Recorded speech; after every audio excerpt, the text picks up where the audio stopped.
autoridade espiritual. Vocês já ouviram falar dos 7 filhos de Seva? Aqueles que eram expulsadores de demônios, filho de um sacerdote judeu? Eles chegaram diante de uma pessoa possuída de espírito imundo e disseram: em nome de Paulo e de Jesus Cristo, a quem Paulo proclama, eu ordeno que você saia dessa pessoa. E então o demônio olha para eles e diz: eu sei quem é Jesus, também conheço Paulo, mas vocês quem são? E esse demônio se lança sobre esses exorcistas, filhos do sumo sacerdote, e dá uma surra neles, deixando eles feridos e nus.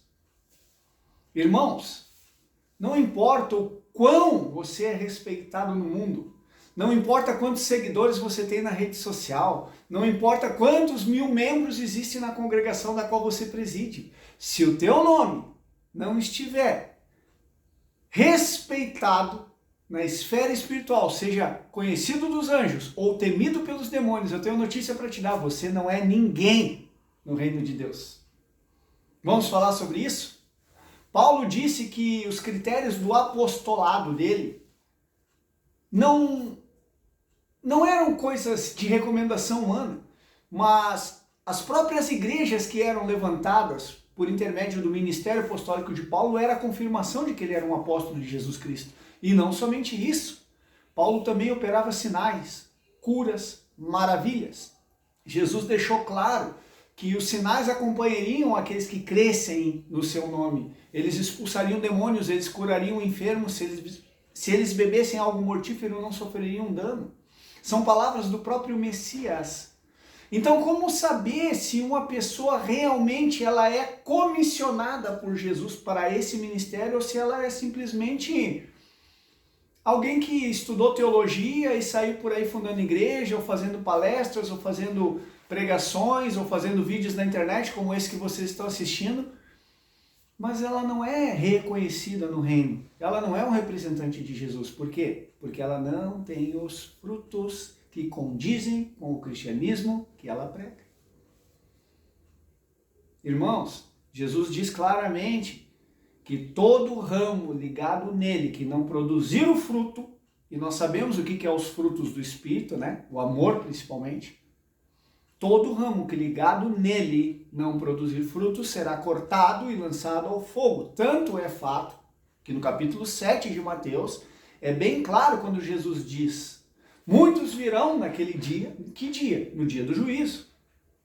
E dirão: eu preguei em teu nome, expulsei demônios, curei enfermos. E Jesus responderá: eu não conheço vocês. E por que Jesus não vai conhecer? Porque as características desses homens não condizem com o cristianismo que eles pregam.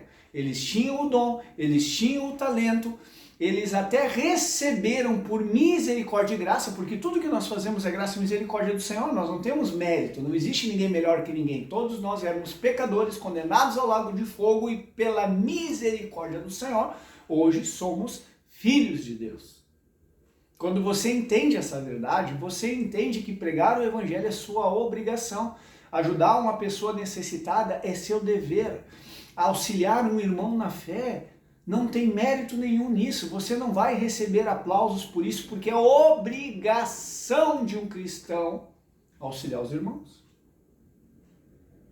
Se o servo que foi comissionado pelo seu senhor para dar o devido sustento aos seus conservos, se esse servo for fiel, zeloso e cuidadoso com seus irmãos, ele receberá do Senhor toda a sua herança.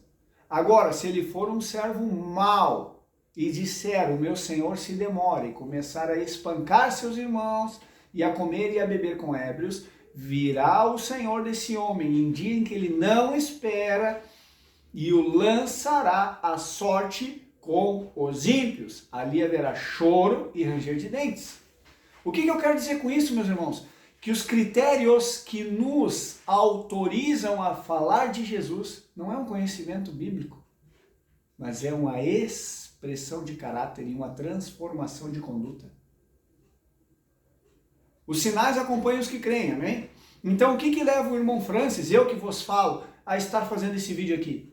Eu quero deixar bem claro para vocês que eu não queria mais pregar evangelho. Para mim seria muito mais fácil eu simplesmente aparecer esporadicamente na igreja, ficar quietinho lá no último banco da igreja, ouvir a palavra, confessar os meus pecados, pedir perdão ao Senhor e seguir a minha vida, preocupado com a minha família, com o meu trabalho, com a minha casa, com meus hobbies, com os meus apegos. Eu não queria me expor, porque eu sei o lixo que eu sou. Eu sei de onde o Senhor me tirou e eu sei as coisas que eu fiz quando eu tinha conhecimento e não tinha fruto. Julgar irmãos, criticar denominações, me sentir acima dos outros, todas essas coisas abomináveis eu fiz no passado. E isso me levou a uma apostasia de aproximadamente 7 anos, onde eu simplesmente desisti de falar de Jesus para as pessoas. Mas um belo dia, o Senhor Jesus falando comigo disse: meu filho, eu quero que você retorne. Eu disse: eu não quero retornar.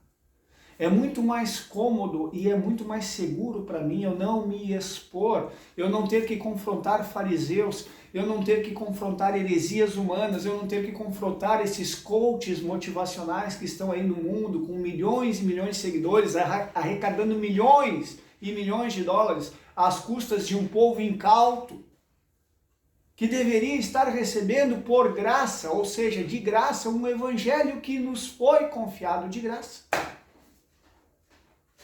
Mas o Senhor me constrangeu tanto que por amor a Jesus Cristo, hoje eu faço esses vídeos. Se vocês pararem para prestar atenção, vocês vão ver que eu não tenho tido tempo nem sequer de postar mensagens. E eu não faço quando eu quero, ou quando eu acho que eu estou inspirado. Eu faço quando eu sinto no meu coração que é da vontade do Senhor Jesus Cristo que eu faça. E o Senhor testifica.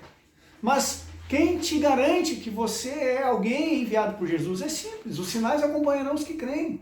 Vamos fazer um pequeno resumo da minha vida missionária nesses últimos dias. Uma família que estava para se separar, para pedir divórcio, ao ponto de estarem se ameaçando até com objetos cortantes. Não vou entrar em detalhes. Essa família hoje está restaurada e tanto o marido quanto a esposa, como filha e filho, estão congregando. Um bebezinho que estava na UTI neonatal, tendo problemas de respiração, respirando sobre aparelhos. Nós fizemos uma corrente de oração com irmãos de uma outra congregação, da qual eu considero também meus irmãos em Cristo Jesus. Não é a placa que salva, né? Eles invocam o mesmo Senhor Jesus que eu invoco. Então a placa na porta para mim, indifere, contanto que haja frutos e que haja realmente um amor sincero por parte do presbítero e por parte do rebanho. Então nós fizemos uma corrente de oração, oramos por essa criança, e não só a criança saiu da UTI, como o Espírito Santo de Deus me confiou uma palavra profética para a família, e essa palavra foi entregue, mesmo eu nem sequer vendo ao vivo essa família, e a família toda se batizou. Um homem já de idade, estavam os médicos dizendo que talvez ele não passasse de uma semana no hospital. Fomos orar por esse homem, e esse homem deu alta, está em casa. Não está 100% restabelecido porque ele tem dificuldades de caminhar ainda, mas está lúcido, coisa que ele não estava quando eu fui vê-lo. Se esses sinais não confirmam que há um ministério e uma responsabilidade sobre a minha vida para estar entregando essas mensagens de vocês, o que mais que a gente precisa? E digo mais, o mentiroso procede do diabo.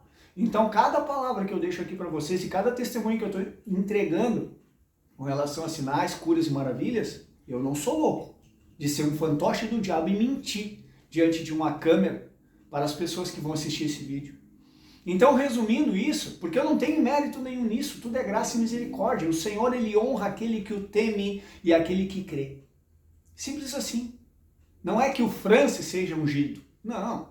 O Senhor definiu uns para apóstolos, outros para profetas, outros para evangelistas, pastores, mestres, conforme a necessidade do corpo. Mas o mérito não é meu, o mérito é do Senhor Jesus. E o mérito não é seu se a tua obra está prosperando e frutificando. O mérito é do Senhor Jesus. Quem é o dono da tua igreja? Quem é o dono da obra que você realiza? É você ou é o Senhor? Porque se é o Senhor, entregue a honra e a glória para quem é o dono. Você não tem mérito nisso, você é um servo inútil que você só está fazendo aquilo que está escrito nos evangelhos que você tem o dever de fazer. Amar é mandamento, não é opção. Ou você obedece, ou você não obedece. Tanto que Jesus disse, aqueles que têm os meus mandamentos e os guardam são aqueles que me amam. Nem todo aquele que me diz Senhor, Senhor entrará no reino de meu Pai, mas somente aqueles que fazem a vontade do meu Pai. E qual é a vontade do Pai? É que creiam no Filho. E o que é crer no Filho? É conhecer a palavra e viver a palavra que se conhece. Nós não temos mérito nenhum em nada. Mas agora, como saber se você está dentro de uma igreja de Jesus Cristo ou se você está dentro de uma sinagoga de Balaão? É simples. A primeira coisa que você tem que notar é: a palavra é pregada, você é incentivado a levar sua Bíblia, ou eles dizem, não precisa levar a Bíblia, tem o telão no fundo, fica tranquilo. Se a igreja que você está não te ensina a ler uma Bíblia, principalmente na sua casa diariamente, você corre um grande risco de estar numa sinagoga de Balaão. Segundo ponto, se você é incitado e constrangido a ter que pagar dízimo e ofertas nessa congregação, porque esse é o sacrifício agradável a Deus, eu tenho notícia para te dar: Deus não quer o teu dinheiro, Deus quer o teu coração. Mas o pastor falou que quando a gente ama, a gente oferta, a gente dizima. Sim, é verdade, mas você não tem que fazer isso constrangido porque alguém pregou que você tem que fazer assim. É o Espírito Santo que te convence, não o líder. Outro ponto fundamental: o líder da tua congregação, ele tem um trabalho secular, onde ele tira o seu sustento do seu próprio suor, ou ele vive somente do dízimo e das ofertas da igreja? Porque se ele vive somente dos dízimos e das ofertas da igreja, preste atenção no carro que ele anda, na casa que ele mora e a forma como ele se veste. Se ele gosta de grife, de moda e de luxo, eu tenho uma notícia para te dar: ele não serve a Jesus. João Batista usava roupas de peles, comia gafanhoto e mel silvestre. O Senhor Jesus, ele era tão comum, naturalmente falando, que Judas Iscariotes teve que beijá-lo no rosto para que os soldados romanos soubessem diferenciar quem era Jesus dos demais discípulos. Vocês já pararam para pensar nisso? E não caiam nesse papinho que Jesus era rico, que Jesus quer que você seja rico, porque Jesus chegou para o jovem rico e disse: vai, vende tudo que tem, dá para os pobres e depois volta e me segue. O que o jovem rico fez? Foi embora. Triste, porque possuía muitos bens. E Jesus disse: é mais fácil um camelo passar pelo buraco de uma agulha do que um rico entrar no reino. Porque quem é rico está apegado a esse plano material. Mas quem é pobre de espírito, e bem-aventurados os pobres de espírito, leiam Mateus capítulo 5, as 12 bem-aventuranças. Bem-aventurados os pobres de espíritos, porque deles é o reino de Deus. Bem-aventurados os que choram, porque serão consolados. Bem-aventurados os pobres, porque haverão de ter fartura. Mas ai de vós os ricos, porque já tendes o vosso consolo. Aonde você está desfrutando do reino? Agora? Ou você está aguardando uma glória eterna, que só a celebração será as bodas do Cordeiro, e só a instrução, onde você será preparado para reinar e governar, até mesmo julgar anjos, é o governo milenar de 1000 anos. O grande Shabat que nós cristãos aguardamos, o que durará 1000 anos. E depois, consequentemente, reino e sacerdócio real na Nova Jerusalém. Aquele que vencer sentará comigo no meu trono, da mesma forma que eu me assentei no trono de meu Pai. Irmãos, eu não lembro de Jesus provando que era rei na terra, mas ele diz na palavra que ele veio servir. Ele não veio se agradar, mas ele veio obedecer o Pai. E você veio obedecer a Jesus ou você veio ser rei agora aqui? Porque só existe uma igreja que quer ser rainha na terra e ela se chama Babilônia, a mãe das meretrizes. Ela está descrita em Apocalipse 17 e nos livros dos profetas também. Você tem que decidir, irmão. Você tem que decidir, irmã. A quem você está servindo? A Cristo Jesus? Porque todos aqueles que querem servir piedosamente Cristo Jesus vão ser perseguidos pelo mundo. Agora, se você é amigo do mundo, eu tenho uma notícia para te dar. Você está vivendo pelo mundo e você é inimigo de Deus. Tiago explica isso. Leia a epístola de Tiago. Não tem como servir dois senhores. Não tem como a gente achar que no domingo a gente está na igreja ofertando e dizimando e pregando a palavra e orando em línguas e falando bonito e chorando e se comovendo e fazendo louvor, e na segunda-feira está correndo atrás da moda, escutando música do mundo, olhando programação mundana e cheio de apego, planos e sonhos terrenos. Vou trocar de carro, vou comprar uma casa nova, vou para a praia, vou comprar aquele tênis de marca. O Senhor se importa com isso? É óbvio que não. Agora eu pergunto, você se importa com o que o Senhor se importa ou você se importa com o que te satisfaz? Porque a tua resposta diz a quem você serve. É evidente que o Senhor não quer que vocês andem maltrapilhos, meus amados irmãos, mas a pergunta que eu faço é, por que você idolatra tanto o mundo? Por que você tem tantos sonhos e planos no mundo, se você deveria só ter um plano e um sonho? Maranata, volta Jesus, me leva para a glória, porque daqui eu não quero nada. Vocês estão entendendo isso? Eu creio que muitos vão me apedrejar e muitos vão me criticar, porque não estão preparados para ouvir esse tipo de pregação e mensagem. Mas eu tenho notícia para dar para vocês. Somente aqueles que querem estar na glória com Cristo e governar com Cristo por 1000 anos vão dar ouvidos a essa mensagem.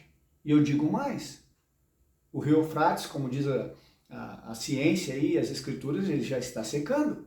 De qual lado do rio Eufrates você quer estar na batalha do Armagedon, no vale de Megiddo? Você quer estar do lado do cordeiro ou você quer estar do lado da besta? Decida-se. Porque se você crê na palavra que você ouve e se você crê no Cristo que você professa, está mais que na hora de você viver por aquele que deu a própria vida na cruz do Calvário, por amor a ti, para te livrar do lago de fogo e te dar uma glória eterna. Pare de trocar a tua coroa por um prato de lentilhas. Que Deus abençoe a todos.